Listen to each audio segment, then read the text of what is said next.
ပန်းတနော်မြို့နယ်စုတောင်းပြည်ကျေးရွာအုပ်စုခြေခံပညာမူလာတန်းစုတောင်းပြည်စာသင်ကျောင်းမဲယုံမှာစာသင်ကျောင်းခြေပြုမီးဘေးလုံခြုံရေးဟောပြောပွဲအခမ်းအနားကျင်းပရာပထမဦးစွာခြေခံပညာမူလာတန်းလိန်ကုန်းကျောင်းမှာကျောင်းအုပ်ဆရာကြီးဦးအောင်ကျော်စောကအဖွဲ့မှစကားပြောကြားပါတယ်ဆက်လက်ပြီးမြို့နယ်မိသက်စခန်းမှာလက်ထောက်မိသက်ဦးစီးမှုဦးအေးမင်းထွန်းကမီးဘေးလုံခြုံရေးနဲ့ပတ်သက်ပြီးစောင့်ရန်ရှောင်ရန်အချက်များကိုဟောပြောခြင်းနဲ့မိသက်ဆေးဘူးလက်တွေ့အသုံးပြုနည်းကိုဟောပြောပါတယ်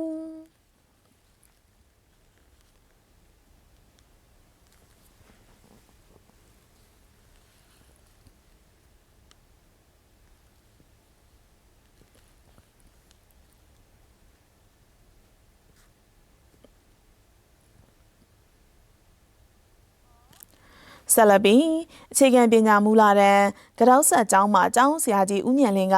ကျေးဇူးတင်စကားပြောကြားပါတယ်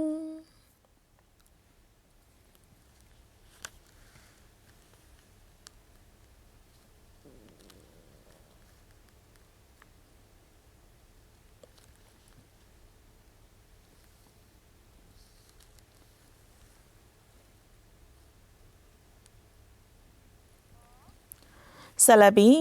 မြို့နယ်မိသက်စခန်းမှာလက်ထောက်မိသက်ဦးစီးမှုဦးဆောင်ပြီးတန်နီတပ်ဖွဲ့ဝင်3ဦးတို့ကစာသင်ကျောင်းမီးဘေးလုံခြုံရေးမဲယုံမီးဘေးလုံခြုံရေးအတွက်စစ်ဆေးခြင်းမီးဘေးသတိမူရေးလက်ကမ်းစာဆောင်များဖြန့်ဝေခြင်းနဲ့မီးငြိမ်းသက်ရေးဇက်တိုက်လေ့ကျင့်ခြင်းများပြုလုပ်ရာအခမ်းအနားကိုကျောင်းစု20မှဆရာဆရာမများကျောင်းသားကျောင်းသူများ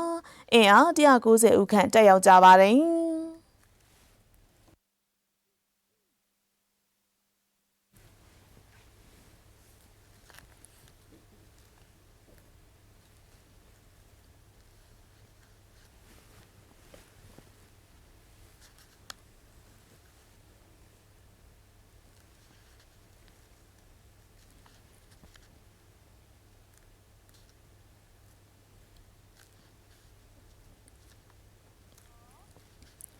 ပန်းတနော်မြို့နယ်မိသက်ဦးစီးဌာနမှတာသနိကအဆောက်အုံများဘာသာရေးဆိုင်ရာအဆောက်အဦများ73စီအယောင်းဆိုင်များဈေးများစာသင်ကျောင်းများစက်ရုံလုံးရုံများဌာနဆိုင်ရာများတဲခိုခန်းများဓာတ်မြေဩဇာအယောင်းဆိုင်များစားတောက်ဆိုင်များလူနေအိမ်များတအိမ်စင်းတအိမ်တက်မီးဘေးလုံခြုံရေးစစ်ဆေးခြင်းများကိုအချိန်ဟုန်ပြတ်ဆောင်ရွက်လျက်ရှိတယ်လို့သတင်းရရှိပါရရှင်